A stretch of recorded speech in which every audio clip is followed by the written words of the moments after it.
अभी प्रधान जी बता रहे थे कि चौधरी देवीलाल ने भी अपने आंदोलन की शुरुआत इधर से ही करी थी। मैं तो एक चीज बोल देता हूँ कि पिछले दिनों कुलदीप बिश्नोई जी का एक बयान था, इंडियन नेशनल लोकदल पार्टी की दुकान बंद होगी। हमारे पास तो आज 31 विधायक, 2 सांसद हैं, एक बस जितनी सवारी है। कुलदीप बिश्नोई जी दुकान में सामान देख लो, स्कूटर की सवारी नहीं, बस से टक्कर लेने चले। मैं तो एक चीज आपको बोल देता हूँ, इस बार धनाना गांव का जो जोश है, ये चीज तो सामने आती है। स्कूटर भी खोसने का आप काम करोगे। बुजुर्गों, युवा साथियों, मैं तो कम शब्दों में ज्यादा बात रखकर आपके बीच एक चीज कहूंगा। कुलदीप बिश्नोई जी ने एक चीज थोड़े दिनों पहले अखबार में और टीवी में बोली थी कि दुष्यंत का दादा जेल के अंदर है, दुष्यंत का पिता जेल के अंदर है, दुष्यंत कैसे चुनाव लड़ेगा। मैंने तो एक चीज बोली थी कि जब इतने मेरे चाचे ताऊ दादे भाई मैदान में खड़े हैं, मैं तो घबराने वाला नहीं, क्योंकि राजनीतिक लड़ाई तो आप लोग लड़ लोगे और मैदान खाली है। आपके आशीर्वाद से उससे लंबा, उससे चौड़ा, उस मैदान में मैं घबराने वाला नहीं। बुजुर्गों, युवा साथियों, निरंतर पिछले 10 सालों से केंद्र में कांग्रेस का शासन रहा और आपने देखने का काम किया कि किस तरीके से कांग्रेस ने इस देश को, इस प्रदेश को लूट खाने का काम किया। मैं तो यही अपील आपसे करता हूँ, यही विनती करता हूँ कि अब कांग्रेस को खाड़ फेंकने का समय आ चुका। और चौटाला साहब तो अपने भाषण में हमेशा कहा करते थे, कांग्रेसी बड़े छोटे दिल के लोग होते हैं, इनके लिए कोई डंडों की, बंदूकों की जरूरत नहीं। इस बारी तो आपके सामने 2 कांग्रेसी हैं, थोड़ा सा कर्डी डाल, चश्मा का बटन दबा देना, इनके वैसे ही हार्ट अटैक आ लेगा। बुजुर्गों, युवा साथियों, आपको पता है पिछले 1.25 साल से दादाजी को, पिताजी को और शेर सिंह बड़शामी जी को सलाखों के पीछे रखने का काम इस सरकार ने किया।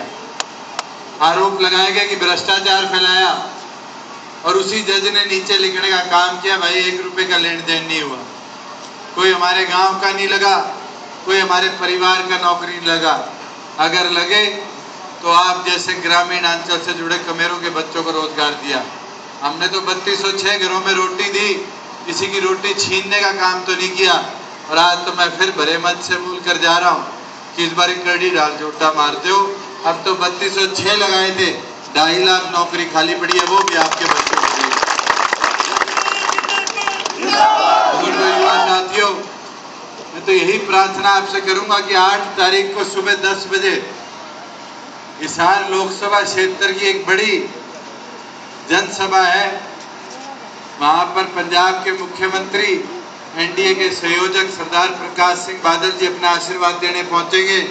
तो आप भी भारी तादाद में अपने इस भाई बेटे को आशीर्वाद देने वहां पहुंचे।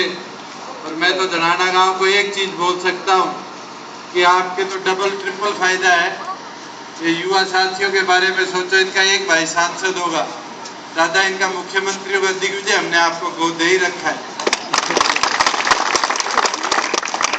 तो आप लोग, अब चुनाव मेरा नहीं आपका चुनाव है। और मुझे तो ये पूरा विश्वास है कि अगर पूरा धनाना गांव चाहे तो एक वोट भी आप इंडियन नेशनल लोकदल के पक्ष में डलवा सकते हो। और एक चीज और अपील आपसे करूंगा कि पिछली बारी हम पीछे चुनावों में रहे इसलिए थे कि एक तो सारी पार्टियां मिलकर डॉक्टर अजय सिंह चौटाला के खिलाफ लड़ी थी, और दूसरी चीज थी कि पोलिंग कम रह गई थी। तो बुजुर्गों को से कहूंगा, आप बूथ संभालना, इन युवा साथियों को ट्रैक्टर मोटरसाइकिल देकर मैदान में उतार देना। और अगर धनाना गांव ने एक वोट पोल करा दिया तो हिसार की सीट लाखों के अंतर से आप जीतने का काम करेंगे। और हिसार ही नहीं, रोहतक और भिवानी भी पड़ोस में, दोनों भी जीतोगे। और 16 तारीख को रिजल्ट आएगा। 17 का जो तिहाड़ जेल का दरवाजा बंद पड़ा है ना, वो दरवाजा भी टूटेगा, हमारा शेर भी बाहर आएगा।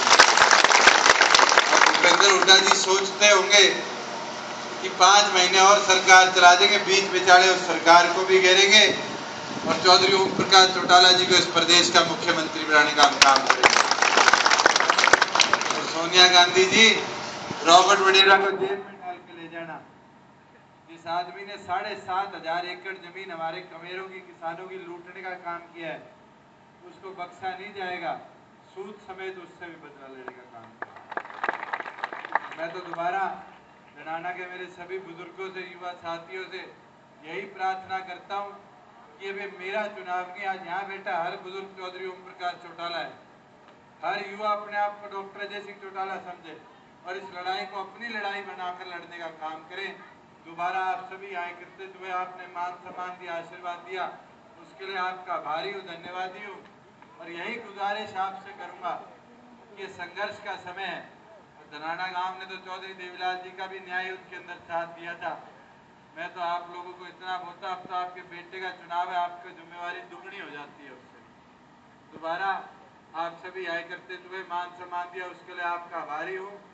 यही गुजारिश करूंगा कि संघर्ष की लड़ाई में आज पूरा धनाना गांव एक होकर इस लड़ाई को लड़ने का काम करेगा। आप सभी का धन्यवाद।